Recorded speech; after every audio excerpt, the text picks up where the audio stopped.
మదిలో అంతా కూడా స్టీల్ ప్లాంట్ ఏ విధంగా పరిరక్షించాలనే ఆలోచన. ఇంట్లో ఆలోచన ఏమీ లేదు. ఇక ఏమైనా సరే అవన్నీ చిటికతో చేసుకునే పని లేదు. టోల్గేట్ అనండి, 4 రోజులు అన్నా తీసి పడేస్తా, మీరు చూస్తుండండి. హౌస్ కమిటీ అన్నారు, అది పెద్ద సమస్య కాదు. ఏపీఐసి ప్లాట్స్ ఉన్నాయి, అది కూడా సమస్య కాదు. డౌట్ఫుల్ ఆర్ కార్డ్స్ ఉన్నాయి, అది కూడా సమస్య కాదు. ఇవన్నీ కూడా నేను తీసుకొస్తాను.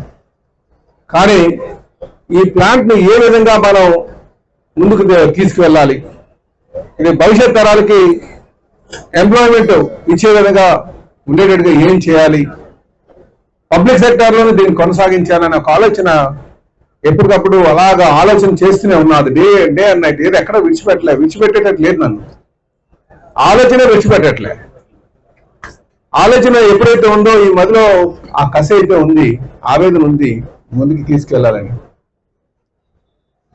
అయితే మనం పోరాటం నాటికి ప్లాంట్ దేంట్లో మర్చేస్తున్నారు? అప్పుడు మనం పోరాటం చేసిన నాటికి అదానిలో కలుపుతామన్నారు. అంతేనా కాదా? ప్రైవేటైజ్ చేయొద్దు, ఇది పబ్లిక్ సెక్టార్ లోనే కొనసాగించాలి అనే ఉద్యమాలు స్టార్ట్ అయ్యాయి.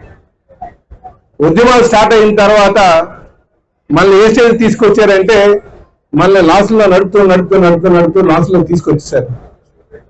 ఈరోజు కార్మికులందరూ కూడా మాట్లాడుతున్నారు. ఎక్కువ మంది సేల్లో కలుపుతారంటే సరే అందరూ క్లాస్ కూడా వస్తున్నారు. ఎందుకంటే మనలో మనకే నమ్మకం పోయింది. ఈ ప్లాంట్ మనం నడిపించలేమా అని ఒక ఆలోచన. సీనియర్ కార్మికుల మీద మనం అంటాం, జూనియర్ కార్మికుల మీద వాళ్ళు అంటాం. మనలో మనమే ఒకరి కాసు ఒకరు చూపించుకెళ్తున్నాం. ఆఖరికి సేల్లో కలిపేసిస్తే తలనొప్పి పోతుందిలే అని ఒక ఆలోచనకు వచ్చేసాం. సోదరులారా, ఒక్కసారి మీరు ఆలోచన చేయండి. ఈ ప్లాంట్ మనం నించోబెట్టాలి. ఈరోజు ప్రైవేటైజేషన్ లేదు. నేను మొన్న ముఖ్యమంత్రి గారి దగ్గరికి బీజేపీ నాయకులు అందరూ వచ్చారు. అందులో కేంద్ర సహాయ మంత్రి కూడా వచ్చారు, శ్రీనివాసరావు గారు. నన్ను చూసిన వెంటనే స్టీల్ ప్లాంట్ ప్రైవేట్ అవుట్ అవుతారు. అవునవు తెలుసు వాళ్ళకి అవునని. కానీ అయ్యేటట్టుగా మనం చేసేటట్టు పరిస్థితులు తీసుకొచ్చారన్న సంగతి మీరు గమనించాలి. ఇంకో 4 నెలలు జీతాలు ఇవ్వకపోతే ఏమంటారు? మీరు నమస్కారం, మాకేదో జీతాలు ఇచ్చి ఏం చేసుకుంటే చేసుకోవాలన్న పరిస్థితి తీసుకొస్తారా తారా? మీరు నా మీద ఒత్తిడి తేవాల్సిందే. నా ప్లాంట్ కి నించోబెట్టడానికి మీరు ఎటువంటి ఆర్థిక సహాయం చేస్తారో చేయండి. మా స్టీలు నువ్వు స్టేట్ గవర్నమెంట్ తో కొనిపెడతావా? ఏదైతే గర్భంలో ఉన్నటువంటి మైన్స్, మ్యాంగనీస్ మైన్స్ ఉందో అది ఇప్పించవా? సర్కిల్లో ఉన్నటువంటి శాండ్ మైన్స్ ఇప్పించవా? క్వాజ్ మైన్స్ ఇప్పించవా అని గత ప్రభుత్వం చేసినటువంటి దుర్మార్గం చెప్తాను చూడండి. ఏదైతే సర్కిల్లో మైన్స్ కావచ్చు, గర్భంలో ఉన్నటువంటి మ్యాంగనీస్ మైన్స్ కావచ్చు, సర్కిల్లో శాండ్ మైన్స్ కావచ్చు, మ్యాంగనీస్ శాండ్స్ క్వాజ్ కానీ, ఇది డీమ్డ్ 50 years అగ్రిమెంట్. అది it's a deemed lease. Deemed lease అంటే మీకు 50 సంవత్సరాలు ఇవ్వాల్సిందే. కానీ కొంత పాలసీతో 32 సంవత్సరాలు పూర్తి అయిన తర్వాత మళ్ళీ రెన్యూల్ చేయాలి. రెన్యూల్ చేయకుండా ఆ ఇసుకంతా అమ్ముకొని ఇంతవరకు ఆ ఫైల్ పెండింగ్ లో పెట్టారు. ఇది జరిగింది. కనుక నేను చెప్తున్నా, నేనంతా కూడా ఫైల్ తీసుకెళ్లి నిన్న క్యాబినెట్ లో కూడా ఇచ్చాను. క్యాబినెట్ లో డెసిషన్ తీసుకోమని. కానీ అది డీమ్డ్ మైన్స్. ఈరోజు మొత్తం మైన్స్ ఆఫీసులన్నీ కూడా సీజ్ చేసి ఉంచారు. కనుక దాని మీద డెసిషన్ లేకుండా అలా ఉంది. బట్ నేను చెప్తున్నాను, నెల 15 రోజుల్లో ఖచ్చితంగా ఆ మైన్స్ మీకు శాంక్షన్ చేపిస్తాను. ఏది సర్కిల్లో ఉన్న శాండ్ మైన్స్ కావచ్చు, మ్యాంగనీస్ మైన్స్ కావచ్చు, క్వాజ్ మైన్స్ కావచ్చు, అది నాది బాధ్యత. ఇకపోతే స్టేట్ గవర్నమెంట్ తో మన సీనియర్ కార్మిక నాయకులతో మాట్లాడితే మీరు ఒక 2,000 కోట్లు సంబంధించి స్టీలు కాంపిటేటివ్ రేటుగా మీరు కొనిపించండి, అమరావతికి కానీ లేకపోతే పోలవరం కానీ రేట్ కాంపిటేటివ్ ఇప్పిస్తామని చెప్పేసి. ఎందుకంటే బయట స్టీల్ తో కంపేర్ చేస్తే 2,000 తేడా ఉంది. మనకి సేల్ స్టీల్ తో కంపేర్ చేస్తాయి. మేము కాంపిటేటివ్ రేటు ఇప్పిస్తే, ఎందుకంటే టెండరింగ్ వేసేటప్పుడు కాంపిటేటివ్ రేట్ స్టీల్ కాంట్రాక్ట్ తీసుకుంటారు. ఇది మనం కండిషన్ పెట్టాలి, ఈ స్టీల్ తీసుకోవాలని ఈ రేటు కదా. కనుక ఆ బాధ్యత నేను తీసుకుంటా. అటు అమరావతి నిర్మాణం కావచ్చు, దీనికి కావచ్చు. అంటే మన ఆర్థిక వనరు ఇంకొక 3,000 కోట్ల రూపాయలు కేంద్రంలో ఏదో విధంగా పెండింగ్ ఉందని చెప్తున్నారు. దాని మీద ఎంపీ గారిని తీసుకెళ్లి అది ఎలాగో తీసుకొద్దాం. అంటే నేను అన్నది మీ అందరి దృష్టి కూడా ఈ ప్లాన్ ను మనం నిల్చోబెట్టాలని ఒక ఆలోచన పెట్టుకోండి. నిల్చోబెట్టిన రోజు నీ కాల్ దగ్గర సేర్ వస్తాడు, లేకపోతే ఎంఎంటీసీ వస్తాడు, ప్రతి ఒక్కరు వస్తాడు నీ దగ్గరికి. ఇది మీరు ఆలోచన చేయాలి కార్మికులారా. మనలో మనం పాయింట్అవుట్ చేసుకోవద్దు. ఏదైనా ఉన్నా సరే నాకు చెప్పండి. నన్ను నమ్మి ఇంత ఓట్లు వేశారు. నేను ఈరోజు చెప్తా, నిన్న మా టెలికాన్ఫరెన్స్ లో మొత్తం ఒక 30,000 మంది ఉన్నారు. మా నాయకులందరికీ కూడా చెప్పింది ఒకటే, ఈరోజు నాకు స్టీల్ ప్లాంట్ వల్లే ఈ మెజార్టీ వచ్చింది. స్టీల్ ప్లాంట్ పరిరక్షణే నా ధ్యేయం. నాకు స్టేట్ ప్రెసిడెంట్ ఇచ్చినప్పుడు కూడా నేను ఒకటే అడిగాను, నాకు డిమాండ్ ఏం లేదన్నా, నాకు మంత్రి ఇస్తాడు, మంత్రి ఇవ్వరు అని నేను ఏ రోజు ఆలోచించలేదు. స్టేట్ ప్రెసిడెంట్ ఇస్తారు, స్టేట్ ప్రెసిడెంట్ ఇవ్వరు అని ఆలోచిస్తుంది. నాకున్నటువంటి ఒకటే ఒక లక్ష్యం స్టీల్ ప్లాంట్ పరిరక్షించడం.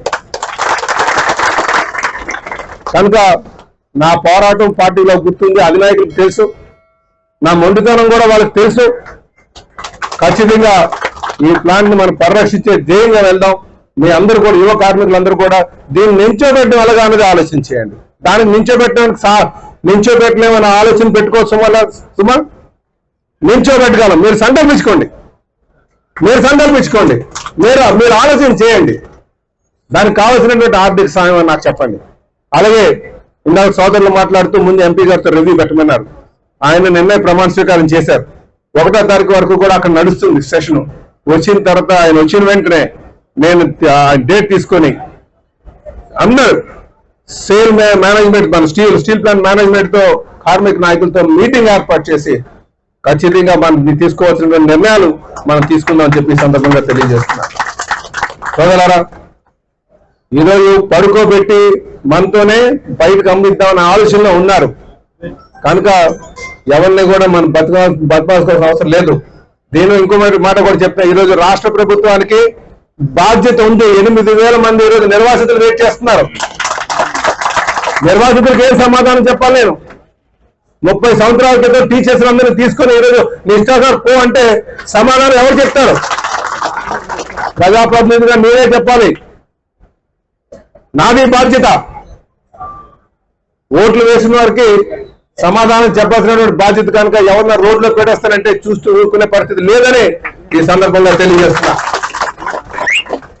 కనుక సోదరులారా, ఆర్థిక పరమైనటువంటి సహకారం అందించి ఈ ప్లాంట్ ని నడిపించేటట్టుగా మీరు నాకు చెప్పండి. ఇంకా ఈ విధంగా ఇక్కడ దోపిడీ జరుగుతుంది, నేను దాని మీద స్పందిస్తాను. నేను చెప్తున్నాను, మీరు ఎప్పుడు పిలిచినా నేను మీకు అందుబాటులో ఉంటా. ఈరోజు మీరు ఏదైతే చెప్పారో చివరికి మా ముఖ్యమంత్రి గారిని తీసుకెళ్లి పిఎం గారితో మాట్లాడమన్నారు. ఆ పరిస్థితి కూడా నేను తీసుకొస్తాను. నేను నా మీద నమ్మకం పెట్టండి. నేను గతంలో కూడా అన్నాను, ఈ టెంట్ దగ్గరికి జగన్మోహన్ రెడ్డి గారు రాలేదు, నేనే మా ముఖ్యమంత్రి ఉంటే తీసుకొస్తానని ఎన్నోసార్లు చెప్పాను. ఈ రోజు కూడా నేను చెప్తున్నా, ఈ ఉట్టి మాటలు కాదు, నా నోటి నుంచి వచ్చిన మాటలు ఉట్టి మాటగా తీసుకోవద్దు. ఉట్టి మాట అయిన రోజు ఈ పదవి కూడా తీర్చుకోవడం కూడా ఈ సందర్భంగా తెలియజేస్తున్నా. అంతా సోదరులారా, నా మీద నమ్మకం పెట్టండి. నాకు ఈ 4 రోజులు అంటే నేను అనుకోవడం, వాళ్ళు పార్లమెంట్ సెషన్ నుంచి మండే వస్తారనుకుంటున్నారు. సోమవారం నుంచి ఆ ఫస్ట్ వీక్ లోనే మనం మేనేజ్మెంట్ తో మీటింగ్ పెట్టుకొని కార్మిక నాయకులు, అఖిలపక్ష నాయకులు, యువ నాయకుల్ని పట్టుకొని నేను ఎంపీ గారు తీసుకుని అక్కడ మనం కార్యాచరణ రూపొందించుకొని అక్కడి నుంచి మళ్ళీ కేంద్ర మంత్రి దగ్గరికి ఎలా వెళ్ళాలి, రామ్మోహన్ గారి దగ్గరికి వెళ్ళాలి, అక్కడి నుంచి కేంద్రం మీద ఏమైనా ఒత్తిడి తేవాలి. ఈరోజు మనకి నిజంగా చెప్పాలంటే ఒక అదృష్టమే. ఎన్డీఏలో భాగస్వామ్యం అయ్యాం. ఎన్డీఏ కూడా మన అవసరం ఉన్నట్టుగా ఉంది. అలాగే మనకి ఇంకా విస్తృత ప్రయోజనాలు కూడా ఉన్నాయి. ఈ రాష్ట్రాన్ని పరిరక్షించుకోవాలి. అది రాజధాని నిర్మాణం కావచ్చు, పోలవరం కావచ్చు, ఇవంతా ఆ ప్రాంతంలో వారికి ఆ రాజధాని నిర్మాణం ఎంత ముఖ్యమో, అలాగే పోలవరం నిర్మాణం రైతాంగానికి ఎంత ముఖ్యమో, నా ప్రాంతంలో ఉన్నటువంటి నిర్వాసితులు, కార్మికులకు స్టీల్ ప్లాంట్ అంతే ముఖ్యం కూడా ఈ సందర్భంగా తెలియజేస్తున్నారు.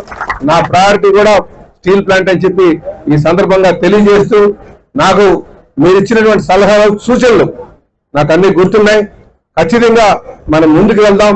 కానీ మీరందరూ కూడా నేను చెప్తున్న సోదరులు, మీ మాటకే వస్తా అవసరం వచ్చినప్పుడు.